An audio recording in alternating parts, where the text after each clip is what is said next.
నమస్తే, welcome to S8 news. ముందుగా headlines.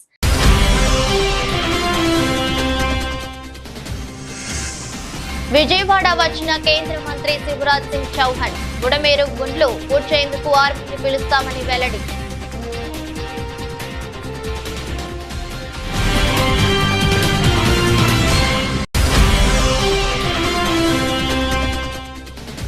Gandhi దవాఖానలో చికిత్స పొందుతున్న ఆదివాసీ మహిళను పరామర్శించిన బీఆర్ఎస్ నేతలు. కాంగ్రెస్ పాలనలో లా అండ్ ఆర్డర్ గాడి తప్పిందన్న మాజీ మంత్రి హరీష్ రావు.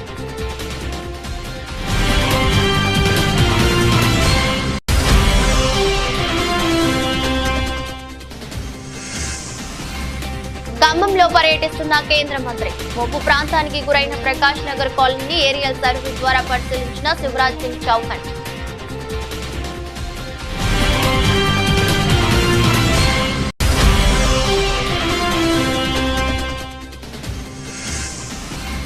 హైదరాబాద్ లో కొత్త రకం దందా. జూబ్లీహిల్స్ లో పెద్ద ఎత్తున విస్కీ ఐస్ క్రీం అమ్మకాలు.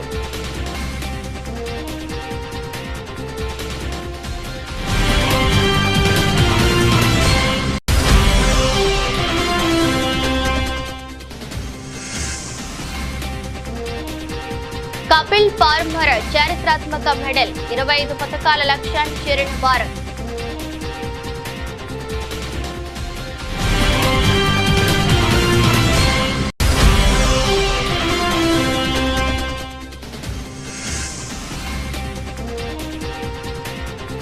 బంగారం ప్రియులకు గుడ్ న్యూస్. దిగొస్తున్న బంగారం ధరలు.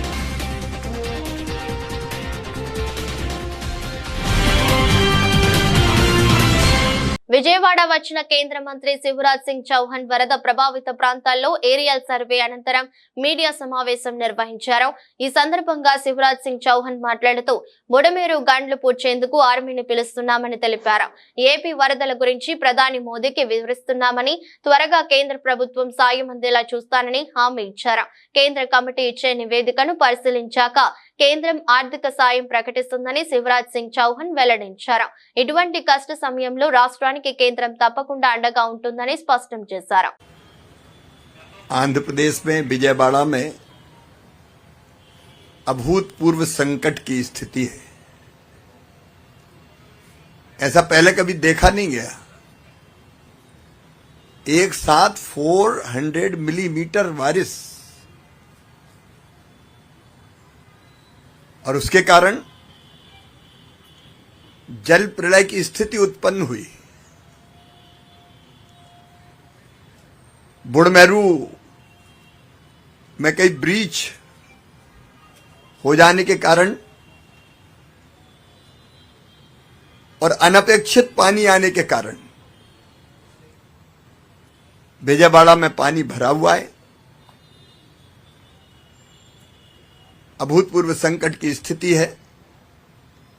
लेकिन मैं आंध्र प्रदेश के मुख्यमंत्री और देश के सम्मानीय नेता श्रीमान चंद्रबाबू नायडू गारू जी को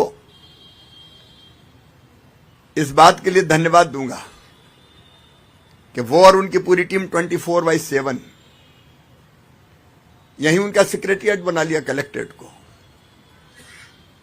और 24 घंटे काम कर रहे हैं. जब से ये संकट की स्थिति पैदा हुई, వరద బాధితుల సహాయార్థం ప్రఖ్యాత ఏఐజీ హాస్పిటల్స్ యాజమాన్యం ముఖ్యమంత్రి సహాయ నిధికి 1 కోటి విరాళం ఇచ్చింది.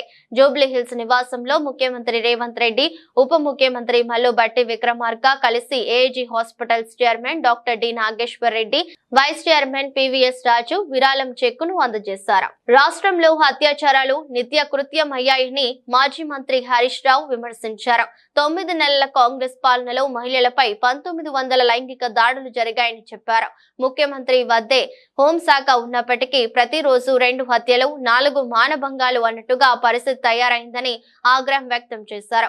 హరీష్ రావు నేతృత్వంలోని తలసాని శ్రీనివాస్ యాదవ్, సబితా ఇంద్రారెడ్డి, సునీత లక్ష్మారెడ్డి, ఎమ్మెల్యే కోవా లక్ష్మి, ముఠా గోపాల్ తో కూడిన బీఆర్ఎస్ ఎమ్మెల్యే బృందం హైదరాబాద్ గాంధీ దవాఖానలో చికిత్స పొందుతున్న ఆదివాసీ మహిళను పరామర్శించింది.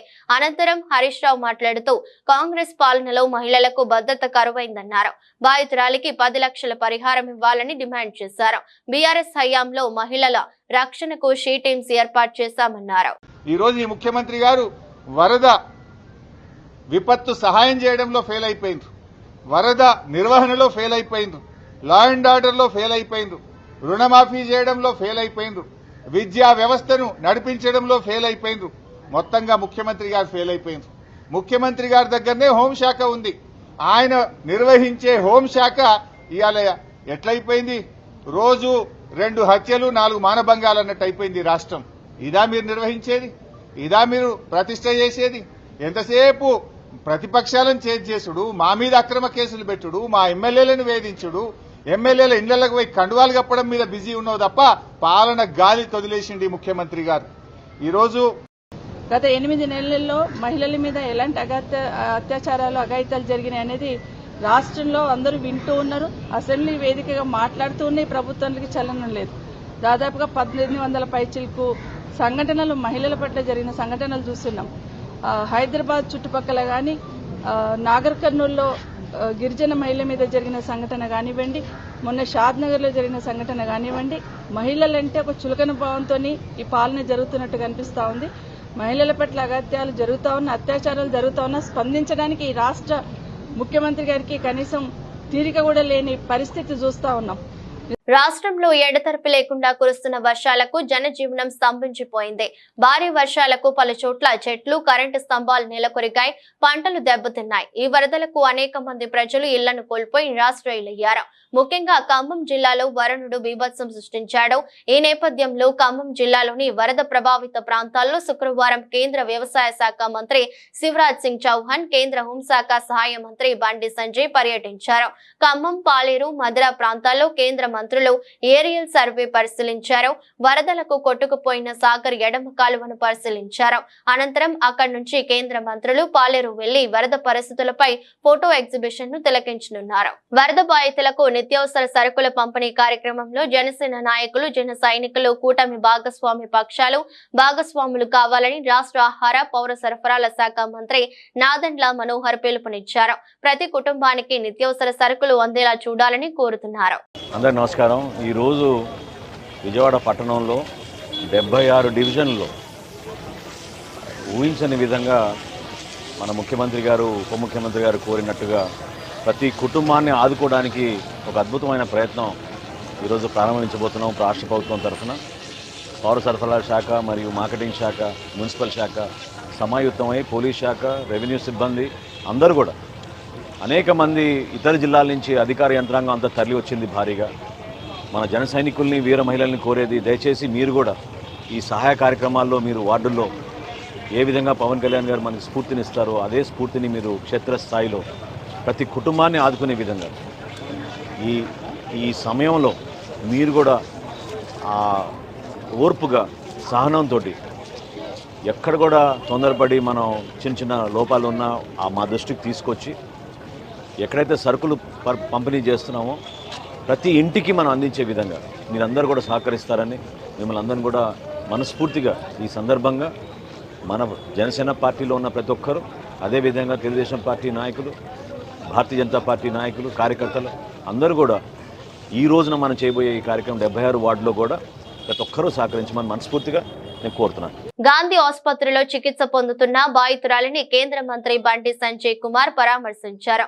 అనంతరం ఆయన మీడియాతో మాట్లాడుతూ ఇలాంటి అమానవీయ ఘటనలు హృదయ విరాధకరమని, మరణాలకు సానుభూతి, ప్రాణాలకు పరిహారం ఇచ్చే విధానాన్ని ప్రభుత్వాలు ఆపాలని, నిందితులపై కఠినంగా వ్యవహరించి నివారణ చర్యలు చేపట్టాలన్నారు. బాధితురాలు త్వరగా కోలుకోవాలని, ఆమె కుటుంబానికి బలం చేకూరాలని ప్రార్థిస్తున్నానని తెలిపారు. పేషెంట్ చూసిన తర్వాత చాలా బాధాకరం. నిజంగా ఒక పేద మహిళ, అపం శుభం ఎరని మహిళ, అమాయక మహిళ పట్ల ఇవాళ ఆ మూర్ఖుడు ఆ విధంగా వివరించడం ఇంతకంటే సిగ్గుమాల చర్య ఇంకోటి లేదు. వాళ్ళ అన్నకు రాఖీ కట్టడానికని రాఖీ పండుగ రోజు పోతుంటే ఆటో డ్రైవర్ కదా అని చెప్పి వాడు మూర్ఖుడు అని తెలియకుండా వాడిని ఆటో ఎక్కితే జంగల్ తీసుకుపోయి ఆమెను ఇష్టానుసారంగా రాళ్లతోని, కట్టెలతోని, అసలు ఫేస్ లో ఏం లేదు, ఫేస్ మొత్తం పనులు మొత్తం ఎక్కలేదు. ఫేస్ మొత్తం ప్లాస్టిక్ సర్జరీ చేసాడు, మొత్తం సర్జరీ చేసినాడు. ఫేస్ లో ఏం లేదు. అంత మూర్ఖంగా వాడు వివరించడం జరిగింది. ఇప్పుడు కలకత్తా సంఘటన కానీ, నిర్భయ సంఘటన కానీ, ఈ సంఘటన సేమ్ మేము ప్రాణాలతో ఉన్నది కాబట్టి ఎవరు మాట్లాడతలేరు. ఏమన్నా చచ్చిపోతే సంతాపం, బతుకుంటే పరిహారం. ఇదే పార్టీల పాలసీ, ప్రభుత్వాల పాలసీ, ఇదే పాలసీ. దీని విషయంలో ఎంత సీరియస్ గా వివరించాలో, ఎంత సీరియస్ గా స్పందించాల్సినటువంటి వ్యక్తులు స్పందించకపోవడం, ప్రభుత్వం కూడా ఆ స్థాయిలో స్పందించకపోవడం నిజంగా ఇంతకంటే సిగ్గుచేటి కూడా పట్టుకొచ్చినాం, రిమాండ్ చేసినాం, ఇది కాదు కావాల్సింది. ఇటువంటి సంఘటన జరిగినప్పుడే స్పందించడం కాదు, జరగకముందు ఏం చేయాలి, జరగకుండా ఏం చేయాలనేది ప్రభుత్వంలో కూడా పాలకుల్లో కూడా ఆలోచన ఉండాలి. ఇది జరిగింది. మల్కాజ్గిరి ఎంపీ ఈటల రాజేందర్ ములుగు జిల్లా పర్యటన చేపట్టారు. ఇటీవల కురిసిన భారీ వర్షాలకు తాడ్వై, పస్రా నడుమ గుండ్ల వాగు కారణంగా దెబ్బతిన్న పంట పొలాలను, రోడ్లను పరిశీలించారు. మేడారం అడవుల్లో కూలిన చెట్లను పరిశీలించి కారణాలు తెలుసుకున్నారు. వరద బాధితులను పరామర్శించి అండగా ఉంటామని బాధితులకు భరోసా కల్పించారు ఈటల. ఆయన వెంట సీతారాం నాయక్, గరికపాటి మోహనరావు, కాసం వెంకటేశ్వర్లు ఉన్నారు. ఒక్క మొక్క కూడా లేకుండా ఆ ప్రాంతంలో మొత్తం ఎడారిగా మారిపోయింది. దీని మీద కూడా తప్పకుండా కేంద్ర ప్రభుత్వం, భారతదేశంలో ఇట్లాంటి సందర్భం మొట్టమొదటిసారి ఎవాల్వ్ అయింది కాబట్టి, దీని మీద రీసెర్చ్ జరగాల్సిన శక్తి ఉంది కాబట్టి, కేంద్ర ప్రభుత్వ పరంగా తప్పకుండా ఇక్కడికి వచ్చి దాని మీద ఒక అధ్యయనం చేసి మనం రేపు దేశంలో అలర్ట్ కావాల్సిన ఎక్కడ ఉందనేది ఇది ఈ ఉదంతం అనేది చెప్తా ఉంది. మూడో అంశం ఏంటంటే ఇప్పటికి కూడా ప్రభుత్వ పరంగా కేవలం అనౌన్స్ చేసింది తప్ప ఒక సింగిల్ పైసా కూడా ఇప్పటిదాకా రాలేదు. కాబట్టి నేను కోరుతా ఉన్న ప్రభుత్వాన్ని తక్షణమే అధికారులను ఫీల్డ్ మీదకి పంపించి, ఇల్లు కూలిపోయిన వాళ్ళు ఎంతమంది, కాంపౌండ్ కూలిపోయిన వాళ్ళు ఎంతమంది, ఇళ్లలో మొత్తం సామాన్లన్నీ కొట్టుకుపోయి కట్టు బట్టలతో ఉన్న వాళ్ళు ఎంతమంది, ఇవన్నీ కూడా అసెస్ చేసి తక్షణమే సాయం అందించాలని చెప్పి కోరుతాను. మేము కేంద్ర హోంమంత్రి గారితో, అదేవిధంగా మా కిషన్ రెడ్డి గారు జమ్మూ అండ్ కాశ్మీర్లో ఉంటే వారితో కూడా మాట్లాడడం జరిగింది. ఇవాళ బండి సంజయ్ గారు, అదేవిధంగా మా కేంద్ర వ్యవసాయ శాఖ మంత్రి గారు ఇద్దరు కూడా ఇవాళ పర్యటిస్తూ ఉన్నారు ఖమ్మంలో. కాబట్టి ఇలా మేము కూడా ఇక్కడి నుంచి పర్యటిస్తూ ఉన్నాం. కాబట్టి కేంద్ర ప్రభుత్వ పరంగా కూడా రైతాంగాన్ని ఆదుకోవాల్సిన శక్తి ఉందని చెప్పి మేము కోరడం జరిగింది. ఇవాళ ఏదో ఆంధ్రకు ఒక రకంగా, తెలంగాణకు ఒక రకంగా సంకుచితవాదులు ఇవాళ ఈ రాజకీయాలే ఎజెండాగా పెట్టుకున్నటువంటి వాళ్ళు ప్రజాక్షేమం కోరని వాళ్ళు చేసేటువంటి ఆరోపణ తప్ప ఇది నిజం కాదు. భారతీయ జనతా పార్టీగా మాకు కులంతోటో, మాకు ప్రాంతంతోటో, మాకు ఒక పార్టీతో సంబంధం కాకుండా ప్రతి పౌరుడిని, ప్రతి రైతుని ఆదుకోవాల్సిన అక్కడ ఉంది. కాబట్టి తప్పకుండా మేము ఇలా ఆదుకోవడానికి వచ్చినాం. పార్టీ పరంగా కూడా మేము కోరినాం మా కేంద్ర హోంమంత్రి గారిని, పార్టీ పరంగా కూడా కనీసం దుస్తులు, వాళ్ళకి యుటెన్సిల్స్, కొంత తాత్కాలికమైన వస్తువుల ఏర్పాటు కోసం కూడా మా ప్రయత్నం కొనసాగుతుంది. ఇవాళ భారతీయ జనతా పార్టీగా ఈ వరదలలో నష్టపోయినటువంటి అన్ని వర్గాల ప్రజలకి, చనిపోయిన కుటుంబాలకి వాళ్ళ ఆత్మకు శాంతి చేకూరాలని చెప్పి కోరుకుంటూనే, వాళ్ళ కుటుంబాలకు ప్రగాఢ సానుభూతిని తెలియజేస్తూనే ఇవాళ మీకు అండగా ఉంటామనేటువంటి మాట ఇవ్వడానికి మీకు వచ్చింది. రైతు రుణమాఫీ కాలేదని ఆవేదన చెంది మేడ్చల్ జిల్లా అగ్రికల్చర్ కార్యాలయంలో నేడు ఉదయం ఆత్మహత్య చేసుకున్న రైతు సురేందర్ రెడ్డి మృతదేహాన్ని సికింద్రాబాద్ గాంధీ ఆసుపత్రిలో మాజీ మంత్రివర్యులు హరీష్ రావు, సవితా ఇంద్రారెడ్డి, తలసాని శ్రీనివాస్ యాదవ్ తో కలిసి వెళ్లి నివాళులర్పించి కుటుంబ సభ్యులను మాజీ మంత్రి, మేడ్చల్ నియోజకవర్గం శాసనసభ్యులు చామకూర మల్లారెడ్డి పరామర్శించారు. రైతు సురేందర్ రెడ్డి కుటుంబాన్ని రాష్ట్ర ప్రభుత్వం అన్ని విధాలా ఆదుకోవాలని, రైతు కుటుంబానికి ఎక్స్గ్రేషియా ప్రకటించాలని కోరారు. రుణమాఫీ కాలేదన్న కారణంతో రైతు సురేందర్ రెడ్డి ఆత్మహత్య చేసుకోవడం బాధాకరమన్నారు. పంట పండించే రైతన్న ప్రాణం కోల్పోయి గాంధీ ఆసుపత్రి మార్చురీలో ఉండటం మనస్సును కలిచివేసిందని భావోద్వేగానికి లోనయ్యారు. రైతన్నలారా, రుణమాఫీ కాలేదనే కారణంతో దయచేసి ఆత్మహత్యలు చేసుకోకండి, ధైర్యాన్ని కోల్పోకండి, బీఆర్ఎస్ పార్టీ మీకు అండగా ఉంటుందన్నారు. ఇంతకు ముందు మన కేసీఆర్ గారు ఉన్నప్పుడు బ్రహ్మాండంగా చేసింది. వాళ్ళకు రైతుకు మంచిగా నెలకు రైతు బంధు వేసేటప్పుడు కూడా 10,000 15,000 వేస్తాను, అదే లేదు. వాళ్ళు రుణమాఫీ ఒకటేసారి చేస్తాను. 15th ఆగస్ట్ లోపల దేవుళ్ళ మీద ఒట్టుదని చెప్పినాం, కానీ రుణమాఫీ కాలేదు, సగం మందికి కూడా కాలేదు. ఇప్పుడు రైతు మా దగ్గరనే మా ఈయన శ్రీధర్ రెడ్డి ఆత్మహత్య చేసుకున్నాం రాత్రి. ఎంత ఘోరం అది! ఎక్కడ చూడు అత్యాచారాలు అవుతున్నాయి, ఎక్కడ చూడు మర్డర్లు అవుతున్నాయి. రౌడీలు అంటే విచ్చలవిడిగా తిరుగుతున్నారు, కంట్రోల్ లేదు, వ్యవస్థ లేదు. అంతకుముందు ఎంత పర్ఫెక్ట్గా ఉండే పోలీస్ వ్యవస్థ, కానీ అంత పటిష్టంగా ఉంది, ఫ్రెండ్లీ పోలీస్ ఉంది. ఇప్పుడు వాళ్ళ కంట్రోల్ అంతా వాళ్ళు గవర్నమెంట్ తీసుకుంది కాబట్టి వాళ్ళు పరిపాలన సరిగా కంట్రోల్ అయితే లేదు, వాళ్ళకి అవగాహన లేదా ఎట్లా అవుతుందో కానీ మొత్తం ఉచ్చలవిడిగా అయిపోయింది. రుణమాఫీ విషయాలు కానీ సాంకేతిక అంశాలు ఉన్నాయి, దానివల్ల కొంత ఇవ్వలేకపోతున్నా పూర్తి స్థాయిలో ఇవ్వాలి కదా. రుణమాఫీ బ్యాంకుల్లో ఉంది కదా, రుణం సాంకేతిక లోపాలు ఎదుర్కొంటే ఇప్పుడు ఆయన రైతు 1,00,000 తీసుకుంటూ వడ్డీతో 2,00,000 దాటింది. నువ్వు చేస్తున్నారు చేసేస్తే అయిపోతుంది కదా, 10 ఎక్కువ తక్కువ అప్పు ఇంకా కొన్ని అయినా చేయాలి కదా. ఇప్పుడు రైతు చచ్చిపోయా మళ్ళీ వస్తుందా పని పోతే అట్లా ఎంతమంది రైతులు చచ్చిపోతున్నారు. నువ్వు రుణమాఫీ చేస్తాడని నమ్మకంతో చేసిరు కదా, ఆ ఓటేసిరు కదా, ఆ ఓటేసినప్పుడు దానికి ఇల్లు లేకపోతే మనిషి ఎంత పెడపైపోతుంది. ఇప్పుడు ఆ రైతు ఎట్లా అయిపోతుంది, ఆ పిల్లల్ని ఎవరు కాపాడాలి. సో వరద సాయం విషయం వచ్చేవరకు ఏం సత్యవేడు టీడీపీకి చెందిన ఎమ్మెల్యే కోనేటి ఆదిమూలం చేసిన చర్య సభ్య సమాజం విస్తుపోయేలా ఉందని వైఎస్ఆర్సీపీ అధికార ప్రతినిధి శివశంకర్ రెడ్డి అన్నారు. ఈ విషయమై ఆయన మీడియాతో మాట్లాడుతూ అత్యాచారం చేసి హత్య చేస్తానని బెదిరించాడని, సాక్షాత్తు ఒక టీడీపీ మహిళా నేత ఏపీలో ప్రెస్ మీట్ పెడితే ఈ ప్రభుత్వం న్యాయం చేస్తుందో లేదో అని భయంతో అనుమానంతో పక్క రాష్ట్రానికి వెళ్లి నాకు అన్యాయం జరిగిందని మీడియా ముందుకు వచ్చి లెటర్ రిలీజ్ చేసి వీడియోలు కూడా రిలీజ్ చేసిందన్నారు. ఈ రాష్ట్రంలో శాంతి భద్రతలు ఎలా ఉన్నాయి, రాష్ట్రంలో మహిళలకు రక్షణ ఎలా ఉంది, ఈ రాష్ట్రంలో తప్పు చేస్తే అధికార పార్టీకి చెందిన వారు అయితే ఎవరికి కూడా శిక్షలు పడవు, వారి మీద చర్యలు ఉండవు అని ఆ మహిళ ఆ పక్క రాష్ట్రం వెళ్లి కేసు పెట్టింది అంటేనే అర్థం చేసుకోవచ్చని పేర్కొన్నారు. అలాంటి వ్యక్తిని సస్పెండ్ చేస్తున్నామంటే సరిపోతుందా, అత్యాచారం చేస్తే కేసులు పెట్టరా, విచారణ చేయరా అని ప్రశ్నించారు. అధికార పార్టీకి సంబంధించినటువంటి తెలుగుదేశం శాసనసభ్యుడు సత్యవేడు నియోజకవర్గం కోనేటి ఆదిమూలం యొక్క ప్రవర్తన, మహిళపై చూసినటువంటి ప్రవర్తన సభ్య సమాజము విస్తుపోయేలా ఉంది. ఆ మహిళ కూడా తెలుగుదేశం పార్టీకి సంబంధించినటువంటి మహిళా నేత. ఈ ఎమ్మెల్యే చేసినటువంటి ఈ ప్రవర్తనకి వీటికి అత్యాచారం చేశాడు, తర్వాత హత్య చేయడానికి ప్రయత్నం చేశాడు అని ఒక మహిళ సాక్షాత్తు తెలుగుదేశానికి సంబంధించినటువంటి నియోజకవర్గ మహిళా నాయకురాలు ఇక్కడ ప్రెస్ మీట్ పెడితే ఇక్కడ ప్రభుత్వం న్యాయం చేస్తుందో లేదో అనేటువంటి భయంతో అనుమానంతో పక్క రాష్ట్రానికి వెళ్ళి హైదరాబాద్ ప్రెస్ క్లబ్లో మహిళ నాకు ఇలా అన్యాయం జరిగిందని మీడియా ముందుకొచ్చి లెటర్ రిలీజ్ చేసేసి దానికి సంబంధించినటువంటి వీడియోలు కూడా ఈరోజు బయటపడితే సభ్య సమాజం అంతా కూడా విస్తుపోతుంది.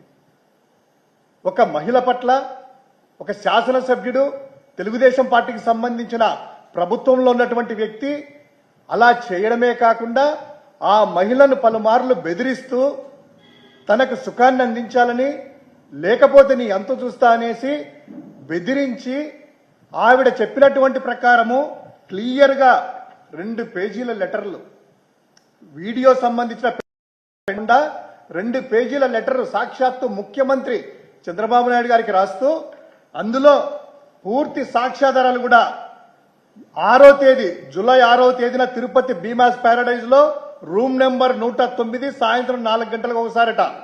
తర్వాత జూలై 17, 2024 అదే భీమాస్ ప్యారడైజ్ లో రూమ్ నెంబరు 105లో మధ్యాహ్నం 3 గంటలకంట. అది కాక ఇదంతా చేసేసి బెదిరిస్తా ఉంటే వాళ్ళ భార్య భర్త చనిపోవాలా, ఏం చేయాలనేటువంటి దిక్కుదోచిన స్థితిలో ఈరోజు హైదరాబాద్కి వెళ్ళి ప్రెస్ మీట్ పెట్టారంటే మనం అర్థం చేసుకోవాల్సింది ఒకటే, ఈ రాష్ట్రంలో శాంతి భద్రత ఎలా ఉన్నాయి, ఈ రాష్ట్రంలో మహిళలకు రక్షణ ఎలా ఉంది, ఈ రాష్ట్రంలో తప్పు చేస్తే అధికార పార్టీ వాళ్ళైతే తెలుగుదేశం పార్టీకి సంబంధించిన శాసనసభ్యులైనా మంత్రులైనా ఎవరికి కూడాను శిక్షలు పడవు, వారి మీద కేసులు నమోదు కావు, వారి మీద చర్యలు ఉండవు అనేటువంటి ఉద్దేశంతో ఆ మహిళ హైదరాబాద్ లో వెళ్లి పక్క రాష్ట్రంలో పెట్టిందంటే అర్థం చేసుకోవచ్చు. సిద్దిపేట జిల్లా దుబ్బాక పట్టణంలో ఉద్రిక్తత వాతావరణం నెలకొంది. శుక్రవారం ఉదయం బీఆర్ఎస్ కాంగ్రెస్ నాయకుల మధ్య వాగ్వాదం చోటు చేసుకుంది. గత కొద్ది రోజులుగా మాజీ మంత్రి ముత్యం రెడ్డి విగ్రహం ఏర్పాటుకు కాంగ్రెస్ నాయకులు సిద్ధమై కలెక్టర్ దృష్టికి తీసుకెళ్లగా ఇప్పుడే కాకుండా కొద్ది రోజుల తర్వాత విగ్రహం ఏర్పాటు చేయాలని సూచించినట్లు తెలుస్తోంది. అయితే నిన్న రాత్రి సోషల్ మీడియాలో ముత్యం రెడ్డి విగ్రహం ఏర్పాటుకు భూమి పూజ చేస్తామని కాంగ్రెస్ నాయకులు ప్రచారం ప్రచారం చేయడంతో గమనించిన బీఆర్ఎస్ నాయకులు శుక్రవారం ఉదయం అదే స్థలంలో మాజీ ఎమ్మెల్యే రామలింగారెడ్డి విగ్రహ ఏర్పాటుకు బీఆర్ఎస్ నాయకులు ప్రయత్నించారు. రామలింగారెడ్డి ఫోటోతో ఫ్లెక్సీ పెట్టి కాంగ్రెస్ నాయకులు రాకముందే కొబ్బరికాయ కొట్టారు. ఒకే స్థలంలో విగ్రహాల ఏర్పాటుకు ఇరు వర్గాలు పోటీ పడటంతో ఇద్దరి మధ్య వాగ్వాదం చోటు చేసుకుంది. ఇది గమనించిన పోలీసులు రాత్రి నుంచే పోలీస్ పికెటింగ్ ఏర్పాటు చేశారు. సంఘటనా స్థలానికి చేరుకున్న సిద్దిపేట ఏసీపీ మధు రెండు పార్టీల నాయకులకు సర్ది చెప్పి గొడవను సర్ది చెప్పారు. ఈ కాంగ్రెస్ కార్యకర్తలు ఈ చెరుకు ముత్యం రెడ్డి విగ్రహానికి సంబంధించి ఈ భూమి పూజ కార్యక్రమం పెట్టుకోరు. ఆ విషయంలో వాళ్ళకి పర్మిషన్ లేదు అని చెప్పి విత్ లీగల్ పర్మిషన్ తీసుకొని మీరు విగ్రహం పెట్టుకోవాలి, అనవసరంగా పొలిటికల్ టెన్షన్ చేయొద్దని వాళ్ళకి చెప్పడంతో వాళ్ళు దాన్ని కొంచెం విరమించుకోరు. అదే విషయంలో ఈరోజు మార్నింగ్ బీఆర్ఎస్ కార్యకర్తలు ఆ బస్టాండ్ ఏరియాలో సేమ్ ప్లేస్లో పోలీస్ పికెట్ ఉన్నాక కూడా వాళ్ళు ఒక 5 to 10 మెంబర్స్ అకస్మాత్తుగా వచ్చి ఒక కొబ్బరికాయ కొట్టి పోవడం జరిగింది. దాని మీద విత్ లీగల్గా కంప్లైంట్ ఇస్తే విత్ ఏఎస్ఐ గారితో ఒక కంప్లైంట్ తీసుకొని కేసు రిజిస్టర్ చేస్తాం. అట్లే మున్సిపల్ పర్మిషన్ లేకుండా కూడా చేసిరు. వాళ్ళు చేసింది 100% తప్పు. దానికి సంబంధించి లీగల్గా మేము ఎట్లా ప్రొసీడ్ కావాలో ఆ రకంగా కేసులు చేసి ప్రొసీడ్ అవుతాం. ఈ దుబ్బాక టౌన్లో రేపటి నుంచి గణేష్ ఫెస్టివల్ ఉంది కాబట్టి ఎటువంటి పొలిటికల్ టెన్షన్ లేకుండా అంతా సామరస్యంగా ఉండాలి. ఎవరైనా ఇటువంటి చర్యలు పాల్పడితే వాళ్ళ మీద కూడా కేసులు చేసి లీగల్ యాక్షన్ తీసుకునేది ఉంటుంది. పబ్లిక్ కూడా మాకు అన్ని రకాలుగా సపోర్ట్ చేయాలని కోరుకుంటూ థ్యాంక్ యూ. సార్ పోలీసులను కూడా బెదిరించారని ఏసీపీ గారు అంటున్నారు. పోలీసులు నెట్టివేశారంటున్నారు. దానికి సంబంధించి వీడియోగ్రఫీ ఉంది, చూస్తాము. లీగల్గా ఎట్లా ఉంటే దాని ప్రకారం కూడా ఏఎస్ఐ తోటి కంప్లైంట్ తీసుకొని లీగల్ యాక్షన్ తీసుకుంటాం. గౌరవనీయులు స్వర్గీయులు మాజీ మంత్రి చెరుకు ముత్యం రెడ్డి గారి విగ్రహాన్ని ప్రతిష్ఠించడానికి మేము గత 3 మాసాల క్రితమే కమిషనర్ గారికి లెటర్ పెట్టుకోవడం జరిగింది, కలెక్టర్ గారికి పెట్టుకోవడం జరిగింది. ఈరోజు భూమి పూజ చేయడానికి మేము కమిషనర్ గారిని అడగడంతో మీరు ఒక 2 రోజులు ఆగిన తర్వాత చేసుకోండి అని చెప్పేసి మా అనుమతి ఇచ్చిన తర్వాత చేసుకోమని చెప్పేసి చెప్తే మేము ఆగితే అటువంటి దాన్ని టీఆర్ఎస్ వాళ్ళు ఈరోజు వచ్చి అక్కడ కొబ్బరికాయ కొట్టి ఈరోజు రెచ్చగొట్టే ప్రయత్నం చేసి ఒక మంచి మహనీయుడైనటువంటి అభివృద్ధి ప్రదాత అయినటువంటి ఏదైతే చెరుకు ముత్యం రెడ్డి గారి విగ్రహాన్ని పెట్టకుండా చేస్తున్నారో ఇది చాలా దౌర్జన్యం. పోలీసు వారిని కూడా పక్కకు నెట్టి వాళ్ళు ఉండగా కూడా కొబ్బరికాయ కొట్టడం ఇది ఎంతవరకు సమంజసమో టీఆర్ఎస్ నాయకులు టీఆర్ఎస్ ఎమ్మెల్యే ఆలోచన చేయాలని చెప్పేసి మేము డిమాండ్ చేస్తున్నాం. 6, 100 అయినా ఎట్టి పరిస్థితుల ముత్యం రెడ్డి గారి విగ్రహాన్ని ఇక్కడే మేము ప్రతిష్ఠింపజేస్తాం.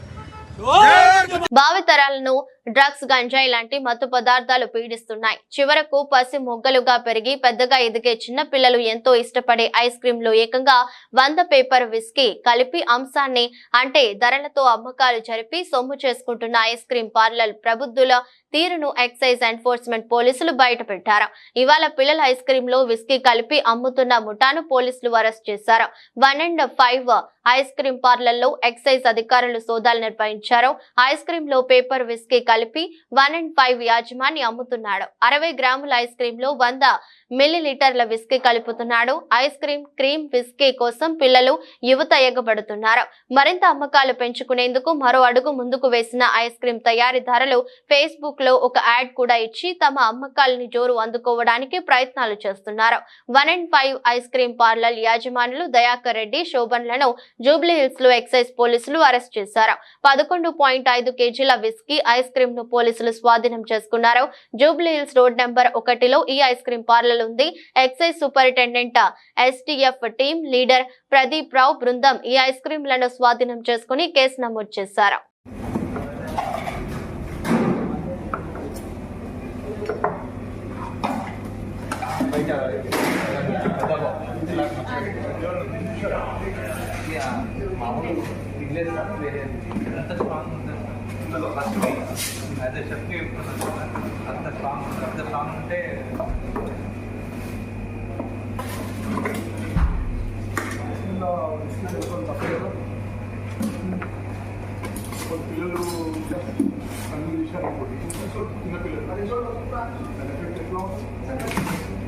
భారత క్రికెటర్ రవీంద్ర జడేజా ఈరోజు బీజేపీలో చేరినట్లు ఆయన భార్య రివాబా జడేజా ఎక్స్ వేదికగా పోస్టు చేశారు.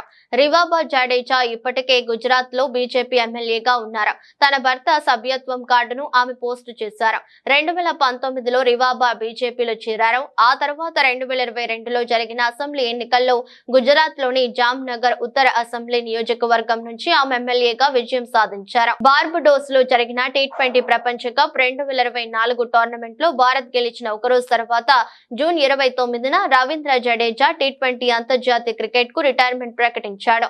దేశవ్యాప్తంగా పార్టీ సభ్యత్వ నమోదు కార్యక్రమాన్ని బీజేపీ జాతీయ అధ్యక్షుడు జేపీ నడ్డా సెప్టెంబర్ 2వ తేదీన ఢిల్లీలో ప్రారంభించడం తెలిసిందే. ప్రధాని మోదీ తొలి సభ్యత్వాన్ని తీసుకోవడం ద్వారా పార్టీలో తన ప్రాథమిక సభ్యత్వాన్ని రెన్యువల్ చేసుకున్నారు. పారిస్ పారాలింపిక్స్ లో భారత అథ్లెట్లు అద్భుత ప్రదర్శనతో అదరకొడుతున్నారు. తాజాగా భారత్ ఖాతాలో 25వ పథకం చేరింది. భారత జాడోకా కపిల్ పార్మర్ గురువారం జరిగిన పురుషుల 60 కిలోల J1 ఈవెంట్ లో కాంస్యం గెలిచారు. ప్రపంచ 2వ ర్యాంకర్ జుడోకా ఎలియల్టన్ డి ఒలివేరాను ఓడించి పథకం సొంతం చేసుకున్నారు. దీంతో కపిల్ పార్మర్ జుడోలో మెడల్ సాధించిన మొదటి భారత జుడోకాగా చరిత్ర సృష్టించారు. మరోవైపు మిక్స్డ్ రికర్వ్ ఓపెన్ ఈవెంట్ లో ఆర్చర్లు హర్వీందర్ సింగ్, పూజా తమ కాంస్య పతక పోరులో పరాజయం పాలయ్యారు. అంతకుముందు వ్యక్తిగత విభాగంలో హర్వీందర్ సింగ్ గోల్డ్ గెలిచిన విషయం తెలిసిందే. ఇక power lifter Ashok, shot putter Aravind ఆకట్టుకోలేకపోయారు. సిమ్రాన్ శర్మ కూడా మహిళల 100 మీటర్ల T12 ఫైనల్లో 4వ స్థానంలో నిలిచి త్రుటిలో పతాకాన్ని కోల్పోయింది. ఇక టీమిండియా ఈసారి 25 పతాకాల లక్ష్యంగా బరిలోకి దిగగా నిన్నటితో ఆ టార్గెట్ ను అందుకుంది. మరో 3 రోజులు గేమ్స్ మిగిలి ఉన్నాయి. దీంతో పతాకాల సంఖ్య పెరిగే అవకాశం ఉంది. ప్రస్తుతం భారత్ ఖాతాలో 25 మెడల్స్ ఉండగా వీటిలో 5 స్వర్ణాలు, 9 రజతాలు, 11 కాంస్య పతకాలు ఉన్నాయి. దీంతో పతాకాల పట్టికలో భారత్ 16వ స్థానంలో కొనసాగుతోంది. బంగారం ప్రియులకు గుడ్ న్యూస్. కొంతకాలంగా స్వల్పంగా తగ్గుతూ వస్తున్న బంగారం ధరలు శుక్రవారం కూడా స్వల్పంగా తగ్గాయి. వారం రోజులుగా బంగారం ధరలో పెరుగుదల కనిపించడం లేదు. ఇవాళ బంగారం ధరలు 100 మేర తగ్గాయి. ఈ ఏడాది భారత్ లో బంగారం వినియోగం భారీగా పెరిగే అవకాశం ఉందని వరల్డ్ గోల్డ్ కౌన్సిల్ అంచనా వేస్తున్నందున ధరలు అమాంతం పెరిగే అవకాశం ఉందని నిపుణులు అంటున్నారు. కాబట్టి గోల్డ్ కొనే వారికి ఇప్పుడే మంచి అవకాశం. తెలుగు రాష్ట్రాల్లోనూ బంగారం ధరలు స్థిరంగా కొనసాగుతున్నాయి.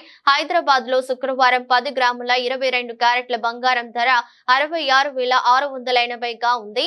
24 క్యారెట్ల బంగారం ధర 72,750గా ఉంది. విజయవాడలో కూడా 10 గ్రాముల 22 క్యారెట్ల బంగారం ధర 66,680, 24 క్యారెట్ల బంగారం ధర 72,750గా ఉంది. విశాఖపట్నం సహా ఏపీలోని ప్రధాన నగరాల్లోనూ ఇవే ధరలు కొనసాగుతున్నాయి.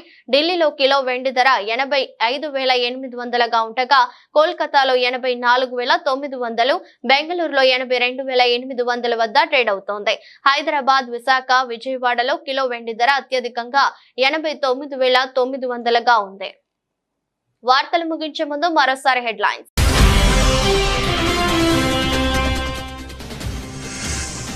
విజయవాడ వచ్చిన కేంద్ర మంత్రి శివరాజ్ సింగ్ చౌహాన్ బుడమేరు గుండ్లు పూడ్చేందుకు ఆర్మీని పిలుస్తామని వెల్లడి.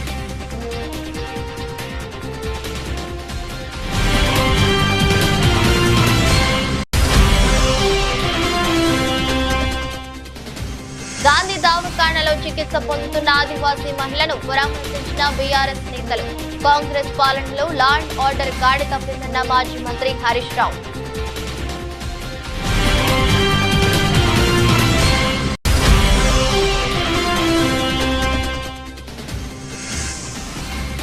ఖమ్మంలో పర్యటిస్తున్న కేంద్ర మంత్రి. ముప్పు ప్రాంతానికి గురైన ప్రకాష్ నగర్ కాలనీని ఏరియల్ సర్వే ద్వారా పరిశీలించిన శివరాజ్ సింగ్ చౌహాన్.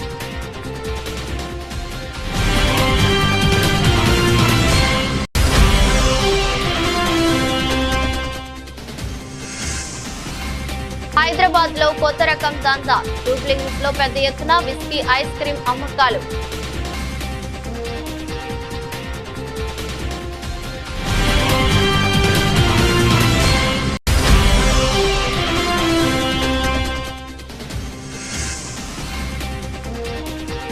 కపిల్ పార్మర్ చారిత్రాత్మక మెడల్. 25 పతకాల లక్ష్యాన్ని చేరిన భారత్.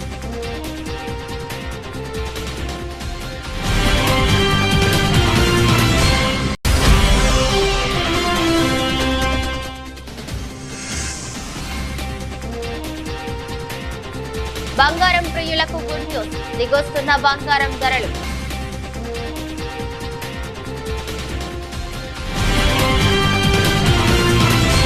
ఈ దృష్టి బులెటిన్ మరో బులెటిన్లో మళ్ళీ కలుద్దాం. అంతవరకు సెలవు, నమస్కారం.